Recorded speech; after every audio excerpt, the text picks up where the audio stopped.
I'm Hannah with the Ohio Flower Girls, and we are so excited to have you join us for our You Pick event. So I just wanted to give you a few directions for when you arrive, and then take you out to the field and give you some tips for when you are cutting your own flowers.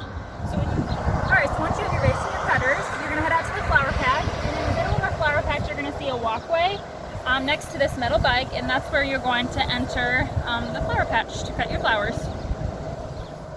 Alright, so you'll notice we have grass pathways in between each row.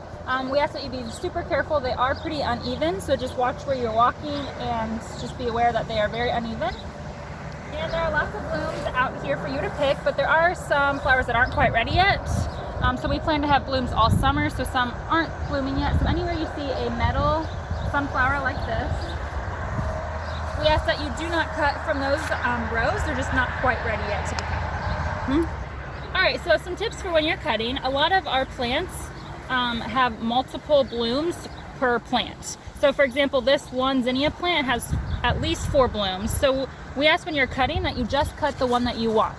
So don't, instead of cutting at the very bottom and taking all these blooms, we ask that you just take this stem that you want. And I'm going to strip the leaves in the field, because you don't want any of these leaves to get in your water, or else they'll just become moldy and stinky. And then I'm going to place it in my vase, and you'll have water in your vase, but when I'm finished, I'm going to head to the picnic tables to trim the stems and do the arranging for how I want my flowers to look. Alright, so just to show you another example of how to cut properly, Rudbeckia is another example of multiple stems per plant or flowers. So I'm just going to cut the one that I want. So see, these aren't blooming yet, so I'm not going to cut those. I'm just going to cut this one, which is ready, and the one that I want. And you can see there's some bees around here, so just be cautious. The bees won't hurt you if you just let them be. They want the flowers, not you. Down here at this end, you'll notice our irrigation hose and pipe. So just be careful of that so that you don't trip on it if you're coming this way. Alright, so I've cut the flowers that I want from the field. Obviously this isn't how I want it to look, so I'm going to, we'll have picnic tables out for you to head to do your arranging, but I'm going to take them all out. And I'm going to make sure that I've stripped the leaves. Again, you don't want these leaves in your water. And then I'm going to trim the stems to the length that I want them in my vase.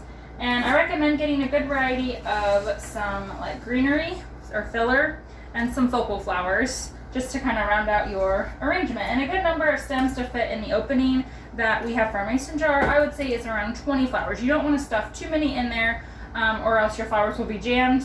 Of course, you want it to look full, so you want to make sure you cut enough to make it look balanced.